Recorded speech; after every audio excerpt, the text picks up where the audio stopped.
اللہ کے رسول نے فرمایا، اے شخص یاد رکھنا، تین صفات ایسی ہیں جو کسی میں ہوں یا ان میں سے ایک بھی کسی میں ہو تو قیامت کے دن عرش خدا کے سائے میں ہوگا، جس دن سوائے اس سایہ کے کوئی سایہ نہیں ہوگا۔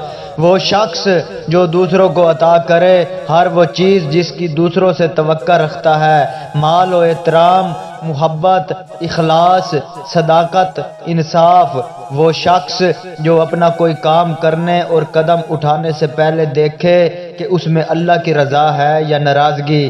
تیسرا وہ شخص جو اپنے بھائی کو کسی عیب کا اس وقت تک تانا نہ دے جب تک وہی عیب اپنے آپ سے دور نہ کر لے۔ اگر وہی عیب اس میں بھی پایا جاتا ہے تو وہ جو خود کا عیب ختم نہیں کرے گا اور خود کی تربیت اور اصلاح نہیں کرے گا تو اسے دوسروں کے عیب جلدی نظر آئیں گے۔ مرد کے لیے بہتر ہے کہ دوسروں کے بجائے خود میں مشغول رہے اور دوسروں کے عیب دیکھنے اور بیان کرنے سے بہتر ہے اپنے عیبوں کو پاک کرنے میں لگا رہے۔